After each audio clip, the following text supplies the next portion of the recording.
Assalamualaikum warahmatullahi wabarakatuh.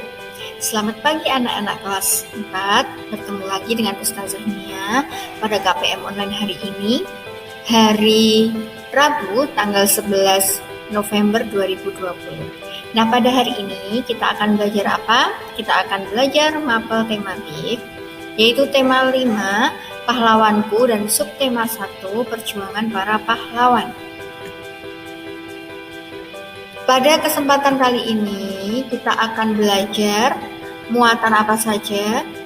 Ada 3 muatan ya anak-anak. Yang pertama itu muatan bahasa Indonesia tentang menjawab pertanyaan berdasarkan jawaban.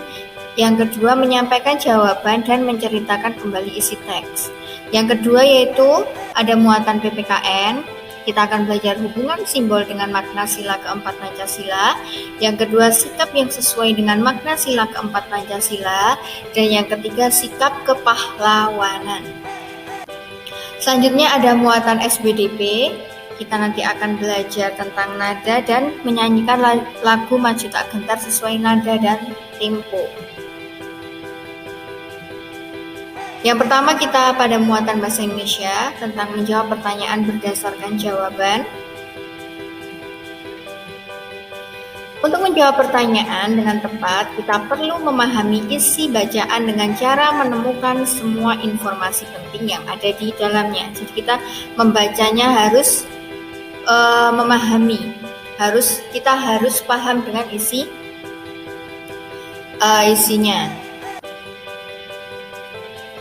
Yang kedua yaitu informasi merupakan sekumpulan data atau fakta yang diolah sehingga memiliki arti dan dapat dipahami oleh pembaca.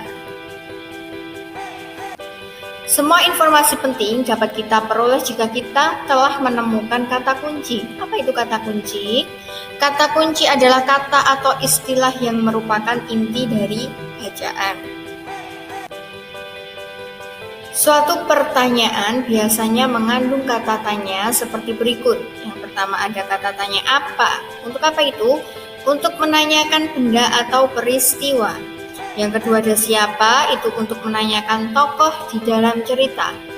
Lalu di mana, untuk menanyakan tempat.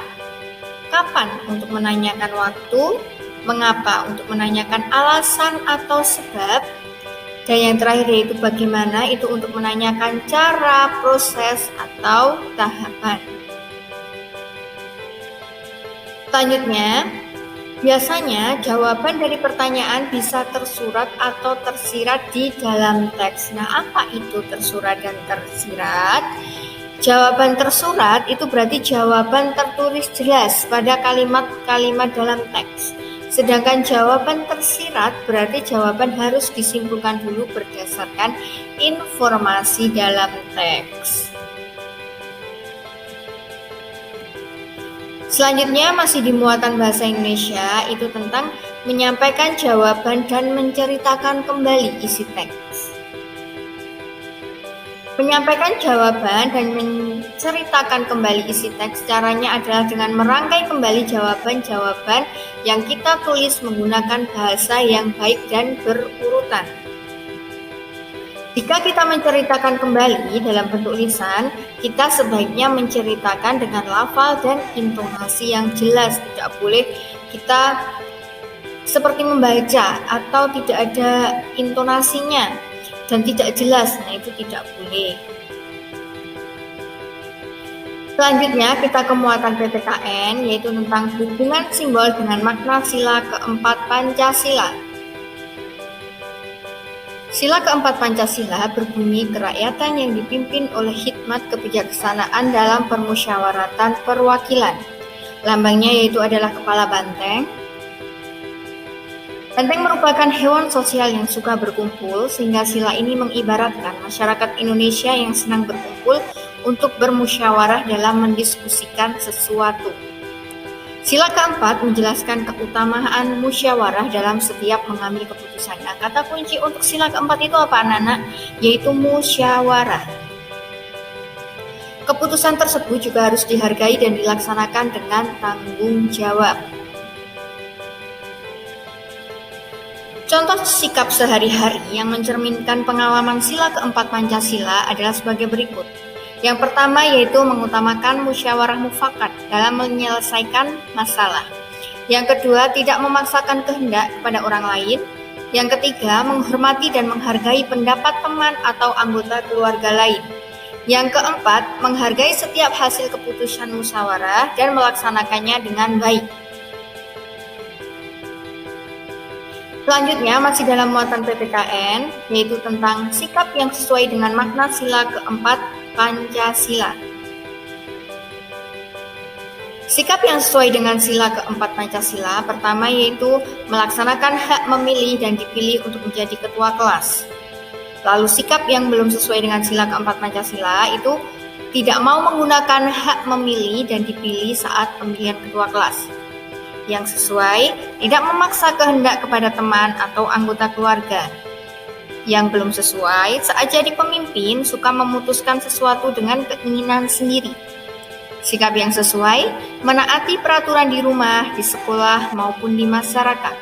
Sikap yang belum sesuai, memaksa teman atau anggota keluarga lain untuk mengikuti pendapatnya. Sikap yang sesuai, lapang dada menerima kritik dan saran yang diberikan oleh teman atau keluarga. Dan sikap yang belum sesuai, melanggar peraturan yang telah dibuat baik di lingkungan rumah, sekolah, atau masyarakat. Lalu sikap yang sesuai, menyampaikan pendapat dengan baik dan sopan saat melakukan diskusi. Sikap yang belum sesuai, menyampaikan pendapat dengan nada tinggi dan tidak sopan. Sikap yang sesuai nomor 6, yaitu memutuskan sesuatu secara demokratis.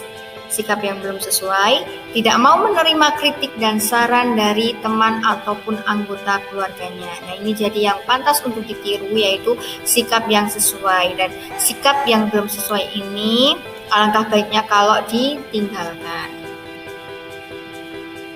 Selanjutnya, masih di muatan PPKN, yaitu tentang sikap kepahlawanan. Contoh nilai-nilai kepahlawanan yang sesuai dengan pengamalan sila Pancasila dalam kehidupan sehari-hari, yaitu 1. Nilai-nilai kepahlawanan jujur dan tekun itu kita harus berkata benar, tidak menyontek ketika ujian.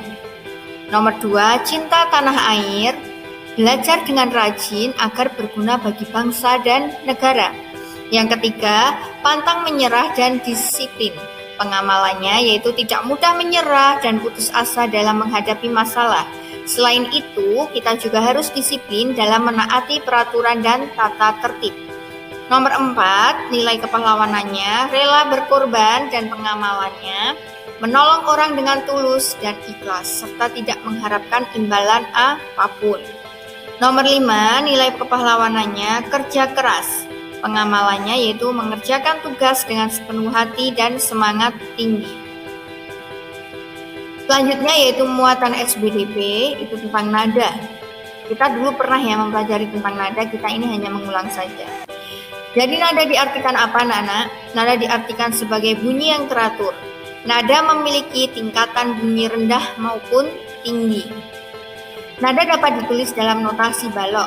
Di dalam notasi balok, tiap nada disimbolkan dengan bulatan hitam berserta tiang. Simbol tersebut dapat di atas garis-garis yang bernama para nada. Nah, ini dia not baloknya dari do hingga jika do itu di sebelah sini. Ini harus hafal ya anak-anak. Do, re, mi, fa, so, la, si, do. Nah, jadi anak-anak ini harus notasi balok ini harus hafal ya, harus dihafalkan karena biasanya dalam soal itu nanti akan keluar ini notasi apa, ini ditulis notasi apa, seperti itu. Jadi kita harus hafal letak notasi balok. Tinggi rendahnya suatu nada dalam notasi balok sesuai dengan letak bulatan hitam tersebut di garis para nada.